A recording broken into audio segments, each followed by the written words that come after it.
Well, good morning, Bread and Wine. My name is Pastor Shard Yadav, and I am so pleased to be connecting with you in this way. You'll notice that it's not a normal Sunday for us.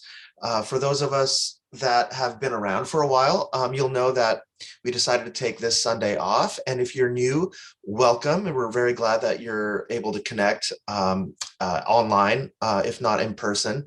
And we are moving into this second half of Kingdom Tide in that season of the Christian year. And there's a lot going on for us at Bread and Wine. We've entered into a partnership with a sister church called First Covenant, and we'll begin meeting in our new space just this next week on the 12th. We're really excited about that. It means a new service time as well. That will be a little bit later, 11:30, so you can sleep in a bit more, maybe do some brunch beforehand or after. And we're really thrilled to be there. It's going to be a wonderful, hopefully years to come, sort of secure place for us to gather for worship. And we're also excited because we're going to be starting a new series starting this next Sunday. One of the phrases that you'll hear a lot from people who have stepped away from church life, people who have sort of taken a break from their vocal Christian commitments, is that people are deconstructing. And I think for lots of legitimate reasons, people who follow Jesus, who've committed themselves to the Bible, to church, are taking a step back and asking hard questions about what they really believe. And they're doing that because of the widespread spiritual abuse, cultural blindness, even white supremacy, political bullying, intolerance in their evangelical churches, these things that churches have been caught in with increasing exposure and obviousness. And I say they, but really I mean we. I mean, anyone with a conscience, anyone with a mind of their own has been forced to ask some hard questions to ourselves over the last several years and, evaluate who we really are, what we believe, and how what we believe actually affects other people in this world. And in many ways, I feel like the only reason this job, being a pastor, works for me is because it forces me to face these things, to confront my own skepticism, my own doubt on a regular basis, so that I can stand up in front of people and have something to say without feeling like a sellout, a hypocrite, or a liar. And Bread and Wine, to some degree, exists as a safe place for people to do that, to ask hard questions, to let things be unresolved, to prosecute with some honesty what they really think, what we believe. But no one can live in a vacuum for their entire lives. Deconstruction has its limits. We obviously can't go on forever deconstructing because we continue to exist in our lives, in our relationships, in our jobs. And the pain of that process of deciding what to let go of and what to hold on to means that we are sort of pushed through this process of deconstruction to asking what's left? What do I believe? So at some point we have to reconstruct. We have to put back together something worth believing, that won't make us sacrifice our hearts or our minds or our empathy or our deepest convictions about the world, but something positive in its place. And for people who are still enchanted by Jesus, who see something in Jesus that they know, I don't want to let go of that, that's worth holding on to. I want to help be one conversation partner in putting your faith back together. So over the next few weeks, I hope to spark a series of conversations about this work of reconstruction. And I want to do that around one of the most ancient summaries of the Christian faith, which is called the Apostles' Creed. It's a very simple summary of what Christians believe, but I want to do that in a way that directly addresses some of the concerns that I share with many of you about American evangelicalism and how deeply it's lost its way. And so hopefully, in going through the Apostles' Creed, we can come out of it with some positive content that's worth holding on to. And I hope you'll come. I hope you'll bring friends. I hope you'll engage in conversation. And most of all, I hope that you'll come through it with a kind of Christian faith that you can commit yourself to without sacrificing your emotional, intellectual, and spiritual integrity.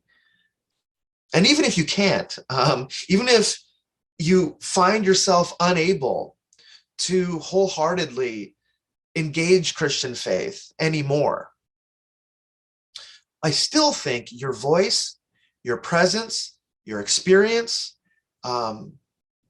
your processing of some of that together could be a precious gift that you could bring to people who are on that journey with you. Some who will come out on one side and some will come out on the other. And of course, in doing that, what we can offer is a safe enough place to be able to have those conversations. But we can't have them without you. So please join us on September 12th. There will be time after the service to discuss some of what you've heard in the sermon, in the singing, in the praying, and the stuff that we do, where we'll be able to challenge some of what you've heard and be able to discuss it. But we really want to continue that conversation in groups that will be meeting throughout the week. And of course, we'll be following all the state mandated guidelines during this resurgent COVID time of so many breakthrough cases in Oregon, one of the most overwhelmed systems in the country at the moment. And that means, unfortunately, everyone 5 and up has to mask up like they're used to doing at school if they're going. We'll have to socially distance in the sanctuary, but good news, there'll now be plenty of room to do that. It's a very well-ventilated, spacious sanctuary where groups can kind of split up according to families. And for the time being, that means we won't have a formal children's ministry. And I know that's a huge disappointment to some. I also know it's a huge relief to others who, like so many of us, have immunocompromised people in our families that we have in our lives, loved ones. And some of us have to be more cautious than others. So what unfortunately that means for our small church is that we won't be able to do formal childcare. But we are, as a leadership team, reevaluating that week to week.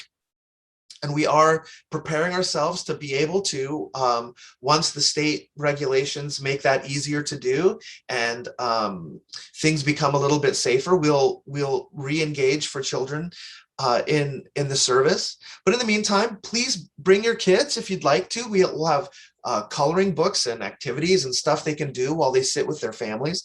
And for those of you who are joining us online, there'll be a separate link so that kids can engage in the story of God, so that during the sermon, there'll be a separate time for them that you can click a link and keep your kids engaged that way while maybe another parent goes and watches the sermon on their phone. We're going to do everything we can to try to be together and to try to encourage each other inside these state mandated guidelines, which are just a way of trying to be good neighbors and cooperate with what public health officials are trying to do in our state. So I look forward to seeing you.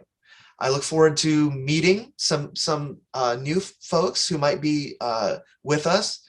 And I look forward to having this conversation strengthen and challenge, hopefully, not just those of you who are deconstructing, but those of you who maybe will now begin a journey of re-examining where you're coming from in your own belief. Let me leave you with a Franciscan blessing that might be appropriate for these coming weeks as we seek to open ourselves vulnerably to uh, the ultimate reality in the universe, which is God revealed through Jesus. And there's only one way to know that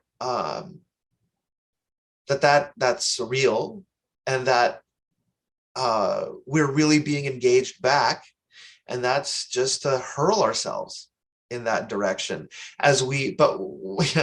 without turning our minds off. So as we inquire and prosecute and examine, so let me bless you with this Franciscan blessing as we part. And if you'd like to close your eyes and raise your hands, you can do that to receive it, or just take these words into your heart. May God bless us with discomfort. Discomfort at easy answers, at half-truths, at superficial relationships, so that we may live deep within our hearts. May God bless us with anger. Anger at oppression, anger at intolerance, at the exploitation of people, so that we might work for justice, for freedom, and for peace. May God bless us with tears. Tears to shed for those who suffer from pain, rejection, fear, hunger, war, that we may reach our hands out to comfort and turn their pain to joy. And may God bless us with foolishness. Enough foolishness to believe that we can make a difference in this world, so that we can do what others claim cannot be done to bring justice and kindness to our children and to the poor. In the name of the Father, the Son, and the Holy Spirit. Go in peace, my dear friends, and I hope to see you soon.